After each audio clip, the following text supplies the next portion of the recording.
Sanusi mengeluarkan satu kenyataan yang bodoh dan sombong. Hasil daripada kegagalan beliau dalam sidang DUN, yang mana sidang DUN yang lepas ni, beliau tidak membawa perkara-perkara untuk pembangunan negeri.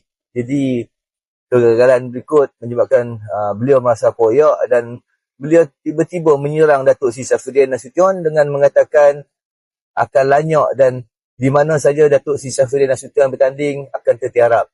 Sanusi, kenyataan bodoh, sombong macam ni, politik sempit macam ni, rakyat dah tak terima. Ayat-ayat macam ni, kenyataan-kenyataan macam ni hanya akan diterima pakai oleh walaun-walaun yang tak sok dengan parti PAS. Pengundi-pengundi lain, pengundi atas pagar yang nakkan kepada pembangunan, pembaharuan, tak akan layan cakap-cakap macam ni. Orang benci Sanusi dengan kenyataan-kenyataan sebegini, rakyat tak nak. Rakyat nak tengok apa pembangunan, apa kemajuan yang dibawa oleh sebuah kerajaan ataupun pemimpin yang mereka pilih.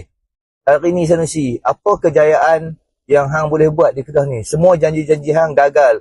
Hang takut sebenarnya dengan bayang-bayang sendiri Sanusi, yang mana setiap kali Datuk Seri Safridian Nasution turun di Kedah, turun ke Pokok Sena, okey, dia melawat projek sakit dan pastikan benda tu siap dengan kadar segera. Dia pergi ke Tandop, Alostak, dia juga naik taraf kan, tapak penjajah di situ. Begitu juga di Ibui, bagi rumah di Kulim, di Padang Serai, dia melawat, menziarah rumah-rumah rakyat yang daif, dia buat, dia repair baru.